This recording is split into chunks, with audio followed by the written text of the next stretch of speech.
attacks post-disaster rebuilding. I recently visited Poisson to meet with Miss Navia, spokesperson of the Spina di Rusula, and we spoke about Poisson's present and future. Old soil can still give birth to new bloom, Miss Navia stated. Hope is like seeing a small cookie when you're starving late at night. You just need a little of it. Skyship Winglet, lunar brain of the Fontaine Research Institute. The various disputes that have arisen on account of Mr. Edwin have suddenly become a shield over the Institute, with Jurier turning out to be a once-overlooked hidden gem. People always call the first researcher mad, but few know what to call the second. And should that latter person achieve a miracle, they would find it all the harder to find a word with which to classify him and his team. Wow! Paimon barely recognizes the people in the reports. Are those really Jurier and Navia? They sound like real big shots. What do you think? Pretty enthralling, huh? The Steambird's idea was pretty simple. With the disaster just having passed, we would print a free edition packed to the margins with good news to calm people down. The value for these big scoops lies in their inevitable follow-ups. We'll publish further reports and go into the stories behind those people. Edwin's assistant, Jurier, created a true flying ship, while Navia is leading people in the reconstruction of their home. I'm sure that these stories could draw even your well-traveled eye. Paimon's curious too! Wait a minute. Didn't we watch everything happen from start to finish? What's there to be curious about? And that's exactly why I'd like you to come conduct interviews with me. You're the best incubators of news, if you haven't noticed. And also, with you around, I'm sure I'll get to see that Duke. Are you sure? Hasn't he turned you down several times already? Oh, this time will be different. Come on, let's head to Poisson first, and then make a trip to the fortress. There are some things you'll only know when you get there.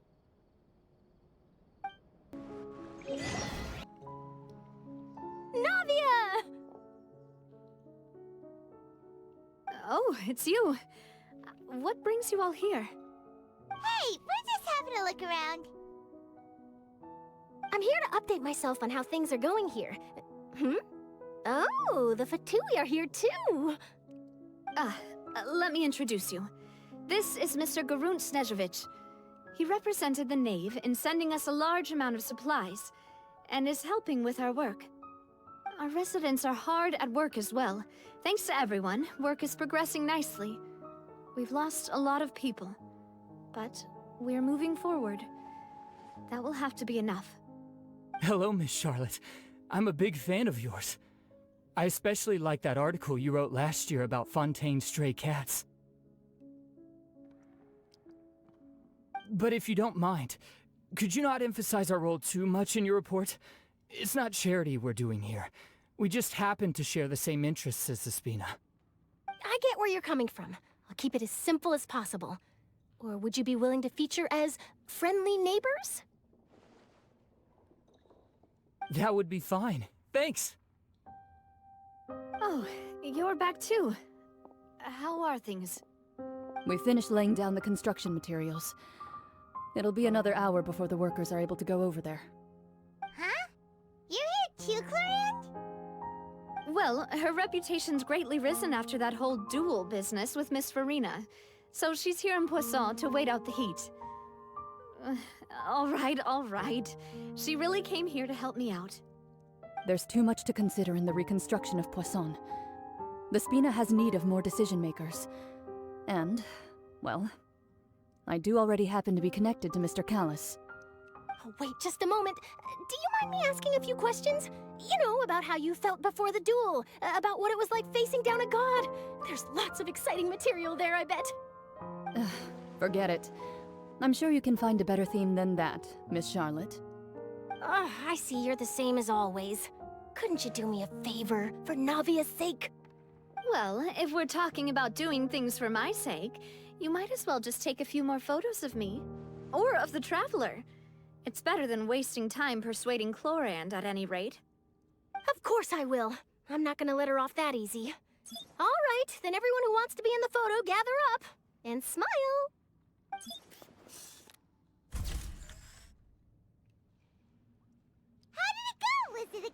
Did Paimon look cute in it? Not bad. Your addition really helped the composition of the picture. All right, hang on a moment. Let me snap a few more shots.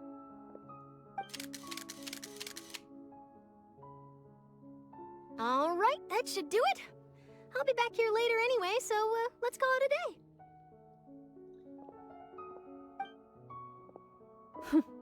You're very quick. Speed is of the essence when it comes to the news, and freshness is the key.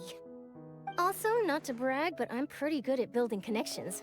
Who knows? I might eventually get that interview with you after all, Miss Clarand. Wow, you really do have that never say die spirit. I'm impressed. I'll hazard a guess that this is how you got that interview at the Fortress of Maripede. Whoa, you're well informed. Let me make a guess too.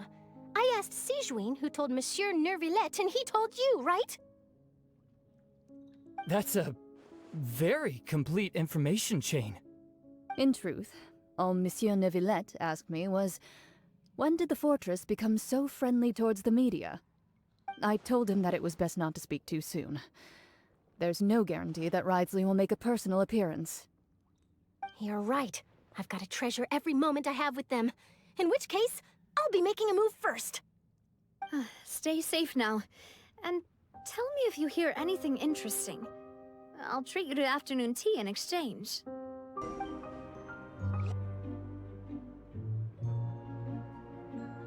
Wow, guess we're here again, huh? There's a real nostalgic feeling to this place. Looks like you've been missing us. Duke! Did you come all the way to the entrance to greet us? Of course. I'm here to welcome you and our dear Miss Charlotte, whom our good head nurse recommended to me. It's an honor to finally meet the much-rumored Duke. Thank you for consenting to my visit to the fortress, sir. No need to thank me. But that said, I shouldn't be the focus of your interview. I trust you recall our agreement? Of course, of course. All right then, this way.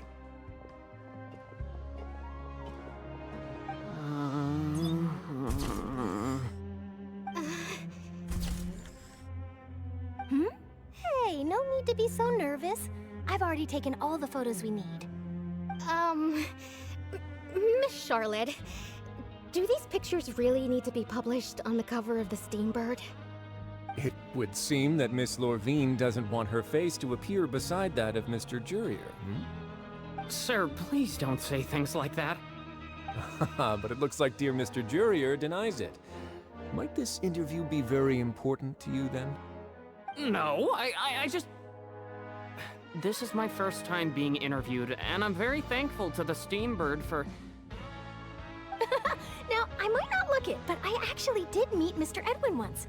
And I'll be honest, I enjoyed chatting with you more. You've definitely got more of that genius vibe going on. The boat that brought about a miracle, the ark that saved the people. Why, you recreated a myth back there, like an emissary of legend. Still, if I might ask, where's that flying ship now? Huh. Looks like Charlotte's trying to get herself another exclusive scoop. I have to apologize, but that ship is presently in the bowels of our factory. I'm afraid it won't be easy for you to get a shot of it. Really? Well, then in that case, could I have an interview with you to make up for that loss?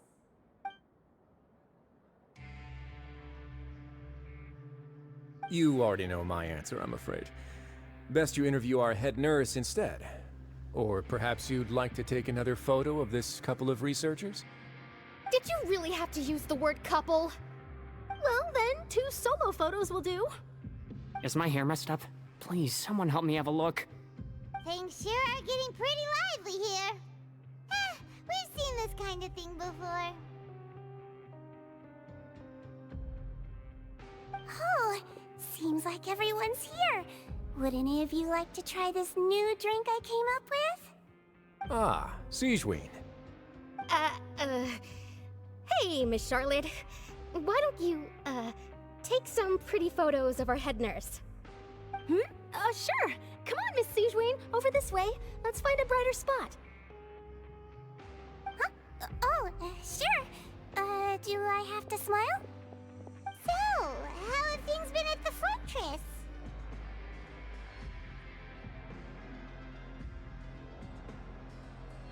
Same old, as you can see. Fontaine's undergone some changes, but this place is still more or less the same. Other than that flying ship, it got a tad too much attention, I think. That's why I decided to let the interview go through. We should direct more public opinions toward the behind-the-scenes heroes. Am I right, Mr. Jurrier? Miss Lurvine?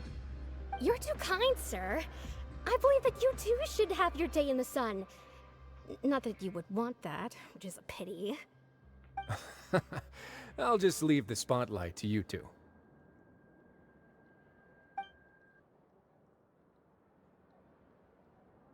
I see. Lots of things happened that day, huh? Anyway, regarding that Harbinger, I'm not sure you remember, but his 3 young followers are still waiting for his return. He sure did win them over, huh? I'll tell them that there's good news and bad news. The good being that their boss seems fine, and the bad being that they must face extended sentences for abetting his escape. Oh, actually, what about you? Are things gonna change for you too? What change can there be? The fortress will keep chugging along, and so will my duties. As to what Miss Farina's departure will mean for the nation, and if our laws and governance will be transformed, we'll leave those to the folks in the overworld. Hey everyone, the photo shoot's done. Good. In that case, let's call it a day here. Thanks for your cooperation. Come on, Traveler, let's go. Till next time, everyone. There'll be a next time? Maybe. Who knows? I might write a story about the underwater factory next time. Until then. All right. Last stop, the docks.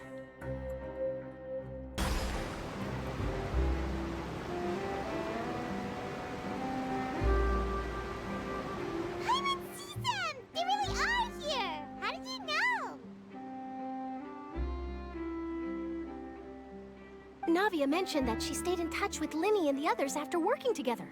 Apparently, they've been at the docks distributing these strange pockets the whole time since. Traveler, Paimon. Ah, and Miss Charlotte, too. Would you like a magic pocket? What sort of gadget is it? It's a wondrous bag that can be used to carry many things. The water level has returned to normal, but if you see any of your things floating around, you can use this to carry them. Or you could trick a friend into doing it for you. Trick a friend? I wonder which of my friends would fall for that.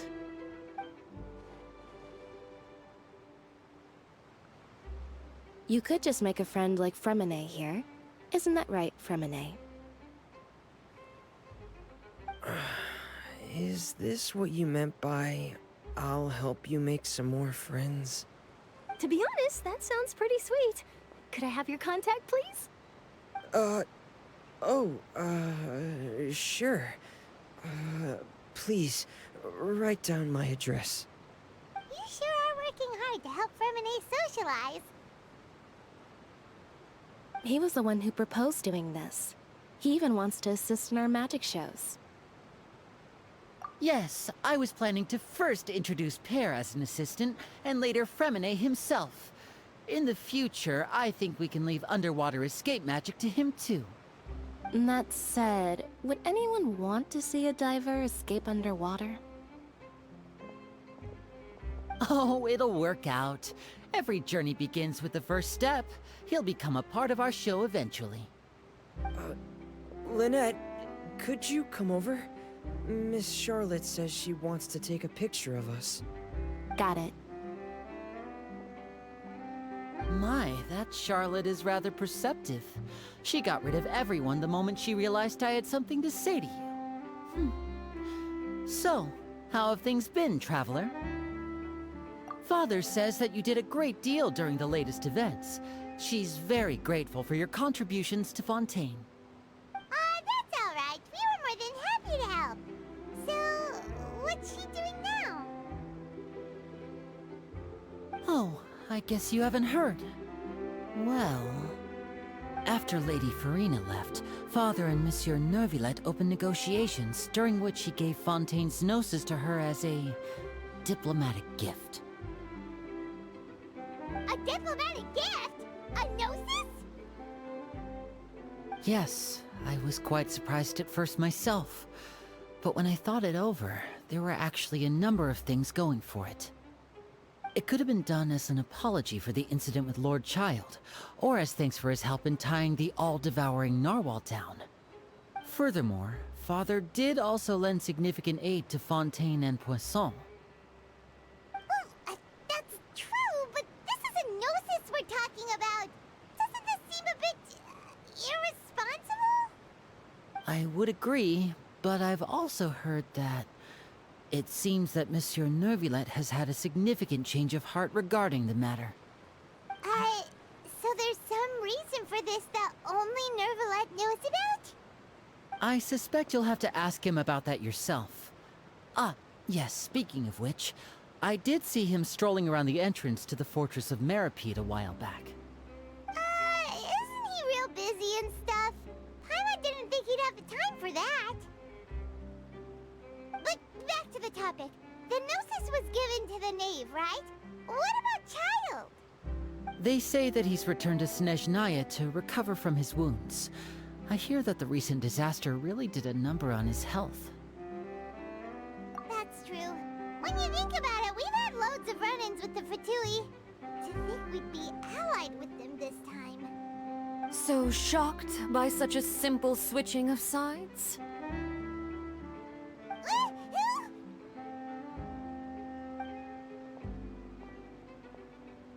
Father! Well, what do you know? Come to the docks to see how my children are doing and meet the Traveler by chance. Please do not pay my accomplishments in Fontaine too much mind. I would have done them regardless. Are you going to take the gnosis back to Snezhnaya?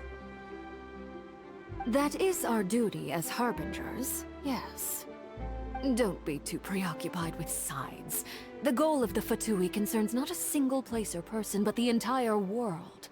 With such a grand goal in mind, it is inevitable that we must wear many masks. Switching my masks is something I've always done. Well, that depends on many things. No one truly knows what the future holds. What good is honesty if you can't rely on it forever? As for you, I very much look forward to our next collaboration. Good things cannot be achieved alone, and you've proved yourselves to be great partners. A vision? All right. I'll remember to return it. Thank you for keeping it safe for him this entire time. And that's a wrap for me. Huh? You're... Greetings, Miss Journalist. Hello. If I'm not mistaken, there are diplomatic channels I'll need to report to take a photo of you. That is correct. So forgive me, but I will not be able to serve as a subject in your article. However, feel free to write as much as you'd like about our dear magicians and our upcoming rookie talent. I will. The sea breeze is quite pleasant. I shall continue my walk while the weather remains so agreeable. Farewell. Farewell, Father. Oh, she has such an intimidating presence. I didn't even dare to take a picture. Thankfully, I've already wrapped up all my pre-scheduled interviews. Thank you all. This'll be more than enough for me to write about, I'm sure. Don't be too nervous. Why don't you take a magic pocket before you go? Here, Traveler, Paimon, you take one too. To move things about? That's right. Funny. I was giving out magic pockets when we first met too. And what do you know? I'm doing the exact same thing right now. So many things have happened, but the pockets are still the pockets. I guess this must be life. We will all follow our own paths, and serendipity will lead you to your fated friends. All right then. We'll be handing out pockets in some other districts later, so we'll get going now. Have a good day, you two.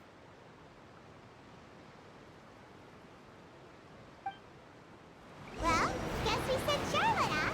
Should we go see what Neverlette's doing? As long as he's not so busy that he doesn't have time to chat anyway.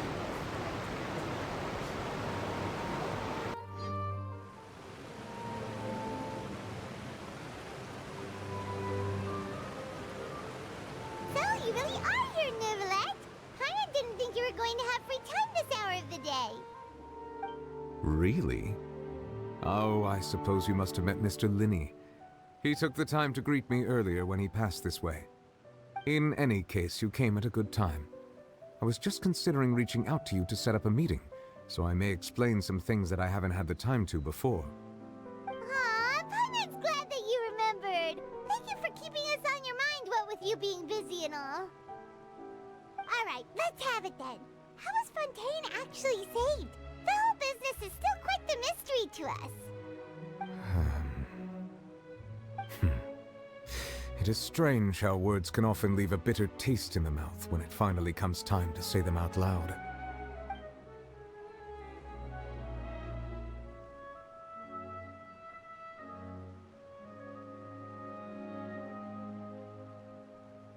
Whoa. So that's what happened? Focalord destroyed the divine throne of the Hydro Archon and restored your power to you, transforming you into a fully fledged elemental dragon sovereign. But Paimon still doesn't quite get what you did to save the Fontanians from dissolving.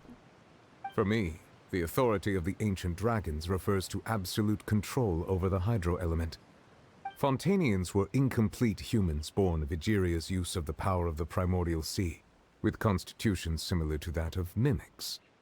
But so long as those primordial energies remain within them, I could use the ancient dragon's authority to grant them true blood, after the fashion in which life was first brought into being on this planet. In other words, when I gave my verdict, Fontanians became true humans, and thus would naturally no longer be dissolved by water from the primordial sea. Focalord must have counted on you to make that decision as well. Your verdict was the key to making the prophecy appear to have come true while saving everyone.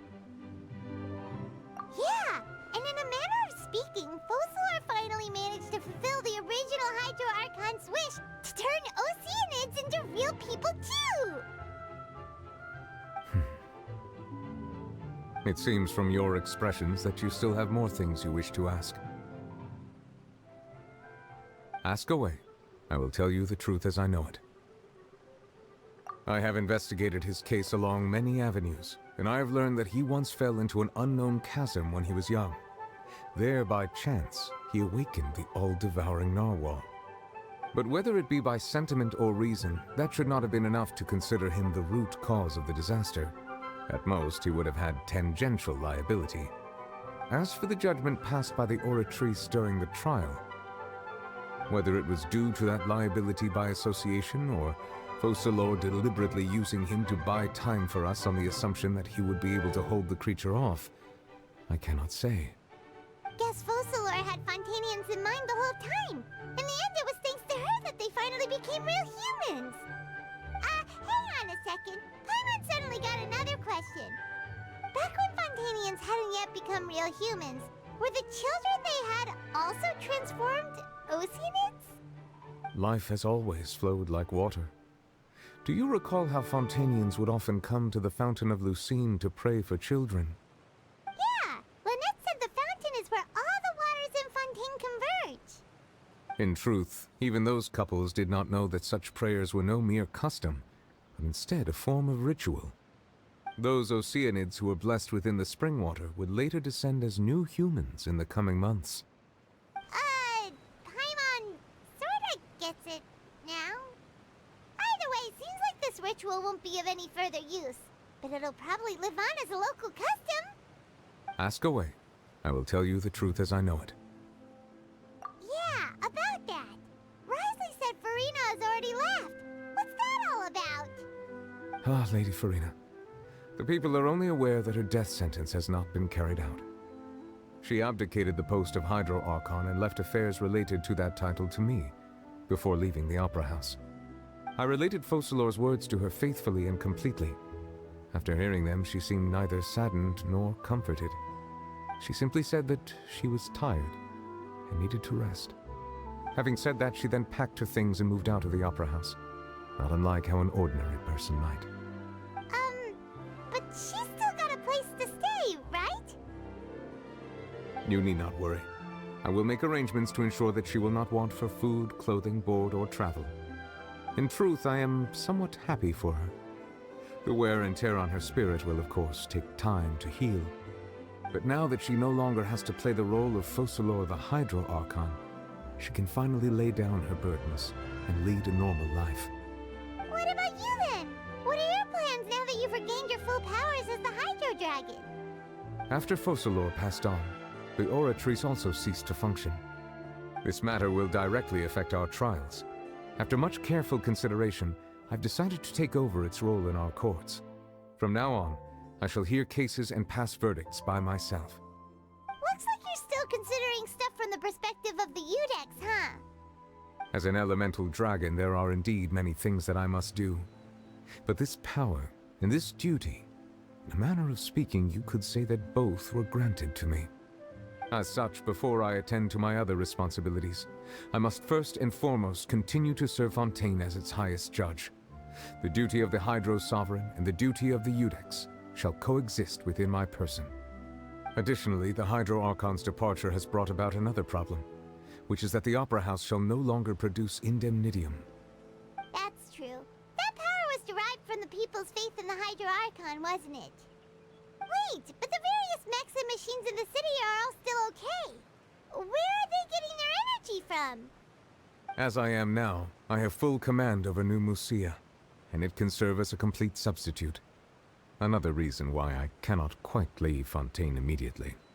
Wow. This ancient dragon's authority stuff is really quite useful, huh? Ask away. I will tell you the truth as I know it. Oh, that's right! They say you've given it to the knave as a diplomatic gift or something! Leaving aside their intentionality, the two Fatui Harbingers have indeed done much for us during this crisis. Their sole remaining goal in Fontaine, at least at this point, would seem to be the Gnosis. The Oratrice has ceased to function. The Hydro Archon's divine throne is now no more, and I do not need the Gnosis's power. As such, it has lost all meaning for Fontaine. If the Fatui have impure designs, then we might as well accede to their request now, and avoid unnecessary conflict. What complicated considerations? Paimon thought you were just giving it to them out of gratitude to the knave and as an apology to Child. Ask away. I will tell you the truth as I know it. You will soon be heading to Natlan, I presume? I'm afraid that I have little talent as a travel guide, so all I can do is tell you what I know about that land. As far as I'm aware, Natlan can be said to be a nation of dragons. A nation of dragons? You mean like you? No, I suspect that I would not find myself welcome there. Unlike ancient dragons such as myself, the dragons of Natlan have undergone long years of development and evolution. Large numbers of them have entered a form of coexistence with humanity. Natlan is also the nation of war. War ravages those lands like an undying flame. There is one other piece of information I got incidentally from my negotiations with the knave that I believe may be useful to you. The Harbinger known as the Captain has thrown his hat into the endless ring of war. The Captain. Sounds like a real tough customer. Seriously, everywhere you look, there's a Fatui Harbinger doing their thing. I suggest that you fully prepare yourself before going to Natlan. In the meantime, Fontaine's doors will always be open to you. Ask away. I will tell you the truth as I know it. Hang on a sec. Paimon's still got a question about the Gnosis. When we spoke to Linny earlier, he mentioned that your attitude towards giving away the Gnosis had clearly changed. We guessed that there might be some reason for it that only you were aware of. No wonder the House of the Hearth is the Fatui's intelligence division. They are certainly sharp. So regarding this specific issue, I was just getting ready to share something with you. What is it? In truth, I exchanged some further words with that lady named Skirk after sending you two back to the surface. It went something like this.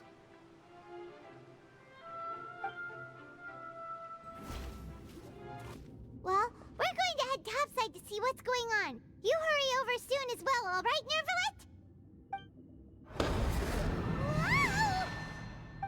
What next? The all-devouring narwhal isn't here, so I'm no longer getting any interference. I can finally catch the scent of your power, what it's made of. It is the authority of the planet's primordial dragons, but with something very similar to a god's curse mixed in. It's quite a novel blend. I'm sure I've encountered something like this before. What was it again? I do not know what you speak of. Ah, of course. How could I forget? You should have the remains of the third descender on your person, yes? Remains? I've never heard of any such thing. Huh. According to your parlance, I believe it may be called a gnosis. Well, that much is true. After Focalor's divinity faded, she handed her gnosis to me. But I fear I have never heard of it described in the manner that you just did. I've been training with my master, the Foul, ever since I was young, and I have never returned to the surface since. So most of the information I possess, I got from him. It is only natural for those who are greater than humanity to possess a different sort of common sense, which is why there are so many problems in our attempts to communicate with humans. Regardless, you should probably get rid of objects of misfortune to prevent any disasters from befalling you. To live in itself is a blessing. But once a person dies, the bonds he once had with this world shall all turn to curses. What do you mean by that? No need to fret. These are just my personal thoughts, and my reason for no longer wishing to return to the surface. This third descender you refer to, who are they?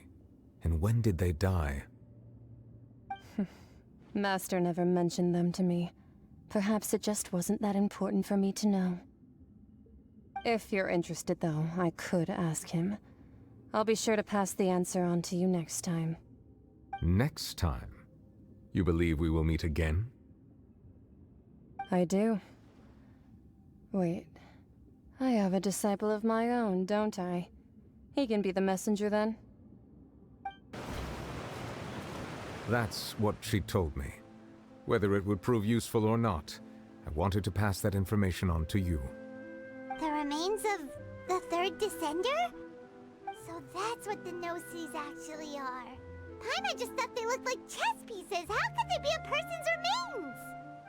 All the same, assuming that there was no misunderstanding or special metaphor at play, that is what she meant to say. And she said that it would bring misfortune and that you should check it, which is why you gave it to the Fatui. If she speaks the truth, then I would simply be putting Fontaine at unnecessary risk by keeping it here.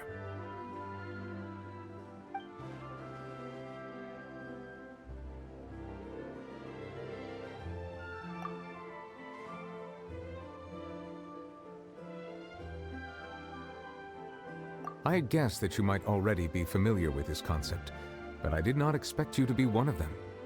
That means that the Gnosis, which are exceedingly element-compatible and can even enhance elemental abilities, do indeed come from the third descender. I wonder, does your body also possess similar properties? Like being able to use elemental powers without a vision. That does sort of count as special compatibility, right? No, let's not think about this stuff right now. It just feels creepy. Comparing the Traveler to the dead third descender and all. That's what you say, but this topic still feels like bad luck. Once Child recovers, let's get some more answers out of him. Or go look for his master and get the answers that way. I too believe it unwise to make too many blind guesses when information is lacking. The same is true of being at court. All right.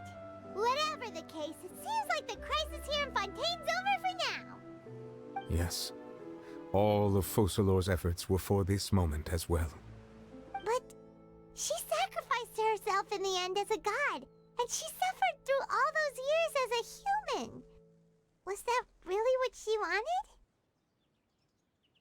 I suppose that would be the mystery of a god's will. I suspect not. But once in a while I too would guess that if wishes were like the clouds in the sky, they will one day return to the earth as raindrops. Life flows like water, and rain is the final answer. The water levels may sometimes tilt one way or another, but the rain falls fairly upon all. And what, ultimately, is the difference between the rains that fall upon all of us?